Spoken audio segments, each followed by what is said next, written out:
بسم اللہ الرحمن الرحیم۔ السلام علیکم ورحمۃ اللہ وبرکاتہ۔ آپ دیکھ رہے ہیں سلاطین محمدیہ۔ غزوہ بدر کا تاریخ اسلام میں بہت اہم مقام ہے۔ یہ مسلمانوں اور کفار کے مابین پہلی جنگ تھی۔ مسلمانوں کی تعداد صرف 313 تھی، جبکہ کفار کا لشکر 1000 پر مشتمل تھا۔ مسلمان نہایت بے سر و سامانی کی حالت میں تھے، جبکہ کفار بہت زیادہ تیاری اور اسلحہ کی فراوانی کے ساتھ آئے تھے۔ یہ جنگ 2 ہجری 17 رمضان المبارک بروز جمعۃ المبارک کو لڑی گئی۔ اس میں صرف 14 مسلمان شہید ہوئے، جبکہ 70 کافر مارے گئے اور 70 گرفتار ہوئے۔ صحیح بخاری میں ابن اسحاق رضی اللہ تعالی عنہ سے روایت ہے کہ جب محبوب خدا میدان بدر میں پہنچے اور مشرکین کی کثرت کو دیکھا تو قبلہ رخ ہو کر اپنے ہاتھ اٹھا دیے اور اللہ رب العزت سے دعا کرنے لگے کہ اے اللہ، تو نے مجھ سے جو وعدہ کیا ہے اسے پورا فرما۔ یا رب العالمین، اگر یہ مٹھی بھر جماعت آج ہلاک ہو گئی تو زمین پر تیری عبادت کرنے والا کوئی نہیں ہوگا۔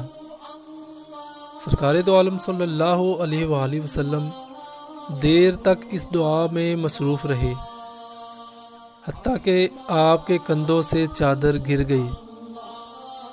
حضرت ابو بکر صدیق رضی اللہ تعالی عنہ نے آپ کے کندھوں پر چادر ڈالی اور عرض کی، یا رسول اللہ صلی اللہ علیہ وآلہ وسلم، میرے ماں باپ آپ پر قربان، آپ کی رب کریم و رحیم سے بہت دعا ہو چکی ہے، اللہ تعالیٰ آپ سے کیا ہوا وعدہ جلد ہی پورا فرما دیں گے۔ اتنے میں سرور کائنات کو اونگ آ گئی۔ پھر آپ صلی اللہ علیہ وآلہ وسلم تھوڑی دیر کے بعد مسکراتے ہوئے بیدار ہوئے اور فرمایا، اے ابو بکر، خوش ہو جاؤ، اللہ تعالیٰ کی مدد آ گئی۔ جبرائیل گھوڑے کی باگ پکڑے ہوئے آ رہے ہیں۔ پھر آپ یہ پڑھتے ہوئے باہر آئے، یہ بھیڑ جلد ہی شکست کھا جائے گی اور پیٹھ پھیر کر بھاگ جائے گی۔ جنگ شروع ہوئی اور رب کائنات نے مسلمانوں کو شاندار فتح سے ہمکنار کیا، جس کی مثال رہتی دنیا تک نہیں مل سکتی۔ دعا کی قبولیت اور مسلمانوں کی امداد کی تفصیل یہ ہے کہ قریش مکہ چونکہ بدر کے مقام پر پہنچ چکے تھے، اس لیے انہوں نے مناسب جگہوں پر قبضہ کر لیا، جبکہ مسلمانوں کی طرف نہ کوئی چشمہ تھا اور نہ کنواں۔ زمین ایسی ریتلی تھی کہ اونٹوں کے پاؤں اس میں دھنس جاتے تھے۔ رحمت دو عالم صلی اللہ علیہ وآلہ وسلم کی دعا کی بدولت اللہ تعالیٰ نے بارش برسا دی، اس لیے مسلمانوں کے لیے چلنا پھرنا آسان ہو گیا اور کفار کی زمین پر کیچڑ ہو گیا، جس سے ان کو چلنے پھرنے میں دشواری ہو گئی۔ مسلمانوں نے بارش کا پانی روک کر جا بجا حوض بنا لیے تاکہ یہ پانی غسل اور وضو کے کام آ سکے۔ اسی احسان کو خداوند عالم نے قرآن پاک میں اس طرح بیان فرمایا ہے، اور خدا نے آسمان سے پانی برسا دیا تاکہ وہ تم لوگوں کو پاک کرے۔ سورۃ انفال آیت نمبر 11۔ اللہ تعالیٰ نے مسلمانوں کی مدد فرمائی، جو کہ بے سر و سامان تھے اور تعداد میں بہت ہی کم تھے۔ ان کی مدد کے لیے فرشتے اتار دیے۔ ارشاد ربانی ہے کہ بے شک اللہ تعالیٰ نے بدر میں تمہاری مدد کی جبکہ تم بے سر و سامان تھے۔ اللہ سے ڈرو تاکہ تم شکر گزار بنو۔ اے محبوب، جب تم مسلمانوں سے کہہ رہے تھے کہ کیا تمہیں کافی نہیں کہ رب تمہاری مدد کرے 3000 فرشتے اتار کر، سورۃ عمران آیت نمبر 123 اور 124۔ دوران جنگ ایک آواز تسلسل سے سنی جا رہی تھی کہ خیز و وم آگے بڑھو، خیز و وم آگے بڑھو۔ صحابہ اکرام رضی اللہ تعالی عنہما حیران تھے کہ یہ آواز کیسی ہے۔ اللہ تعالیٰ کے رسول صلی اللہ علیہ وآلہ وسلم نے فرمایا کہ خیز و وم جبرائیل امین کے گھوڑے کا نام ہے، اور وہ اپنے گھوڑے سے کہہ رہے تھے کہ آگے بڑھو۔ 3000 فرشتوں میں جبرائیل امین بھی تھے، جن کو اللہ تعالیٰ نے مسلمانوں کی مدد کے لیے بھیجا تھا۔ رسول خدا صلی اللہ علیہ وآلہ وسلم ان تمام فرشتوں کو دیکھ رہے تھے، جبکہ وہ صحابہ اکرام رضوان اللہ تعالیٰ علیہ مجمعین کی نظروں سے اوجھل تھے۔ صحابہ اکرام نے فرمایا کہ کئی بار ایسا ہوتا تھا کہ ہم کسی کافر کو قتل کرنے کے لیے تلوار اٹھاتے تھے، ہماری تلوار اس کی گردن تک پہنچنے سے پہلے ہی اس کا سر دھڑ سے جدا ہو جاتا۔ ہم سمجھ لیتے تھے کہ یہ اللہ تعالیٰ کی امداد کی وجہ سے ہے۔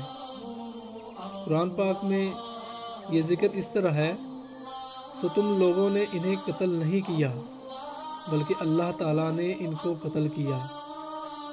آپ نے کنکریاں نہیں پھینکی تھیں بلکہ اللہ تعالیٰ نے وہ پھینکی تھی تاکہ مسلمانوں کو اپنے احسانوں سے اچھی طرح آزما لے۔ بلا شبہ اللہ تعالیٰ خوب سننے اور جاننے والا ہے۔ سورۃ الانفال آیت نمبر 17۔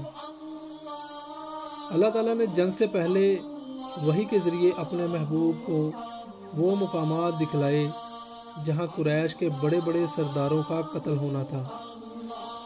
رسول اللہ صلی اللہ علیہ وآلہ وسلم کا فرمان ہے کہ اللہ تعالیٰ نے مجھے 2 میں سے ایک طائفہ اور جماعت کا وعدہ دیا، اور باخدا میں قوم قریش کے قتل کے مقامات کو اپنی آنکھوں کے سامنے دیکھ رہا ہوں۔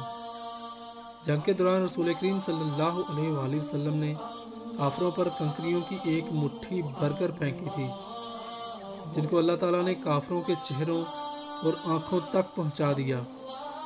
اس سے ایک تو ان کی آنکھیں چندھیا گئیں اور ان کو کچھ سجھائی نہ دیتا تھا، اور دوسرے ان کو ایسے معلوم ہوتا تھا کہ مسلمانوں کا لشکر ہزاروں افراد پر مشتمل ہے، اس لیے وہ میدان جنگ چھوڑ کر بھاگ کھڑے ہوئے۔ چونکہ رسول کریم صلی اللہ علیہ وآلہ وسلم نے ایک دن پہلے بتلا دیا تھا کہ فلاں کافر فلاں جگہ پر قتل ہوگا، اس لیے 2 مجاہد بچوں حضرت معاذ اور حضرت معود رضی اللہ تعالی عنہما کو ابو جہل تلاش کرنے اور اس کو قتل کرنے میں زیادہ مشکل پیش نہ آئی۔ حضرت عمر فاروق رضی اللہ تعالی عنہ کا فرمان ہے کہ جنگ کے بعد میں نے میدان جنگ کا معائنہ کیا تو پتہ چلا کہ رسول خدا صلی اللہ علیہ وآلہ وسلم کا فرمان برحق تھا۔ ہر کافر کی لاش اسی جگہ پر پڑی تھی جس کی سرور کونین صلی اللہ علیہ وآلہ وسلم نے ایک دن پہلے نشاندہی کی تھی۔ صحابہ اکرام سے یہ بھی روایت ہے کہ جب ہم دشمن پر تیر برساتے تو بعض اوقات ایسے ہوتا کہ تیر بغیر صحیح نشانے لیے ہی چلا دیا جاتا، لیکن وہ ٹھیک نشانے پر لگتا۔ ہم اسی وقت سمجھ لیتے تھے کہ یہ سب اللہ تعالیٰ ہی کی مدد سے ہو رہا ہے۔ قرآن پاک نے بھی اس کی تصدیق فرمائی ہے۔ اللہ تعالیٰ نے مسلمانوں کے 3000 فرشتوں سے مدد فرمائی۔ جنگ کے بعد رسول کریم صلی اللہ علیہ وآلہ وسلم خدا کے حکم پر کفار کی لاشوں کو ایک کنویں میں پھینک دیا گیا۔ پھر آپ نے ان کو مخاطب کر کے فرمایا کہ اگر آپ لوگ اللہ اور اس کے رسول کے فرمان کو مان لیتے تو اس حالت کو نہ پہنچتے۔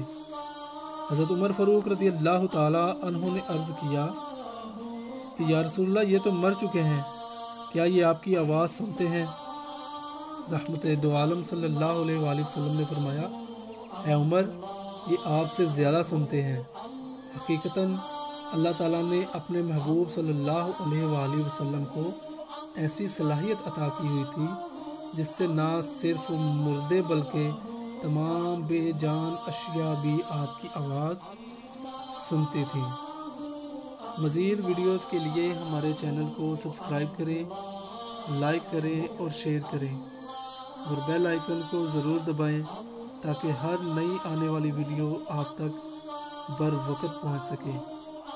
شعیب سیفی کو اجازت دیجیے۔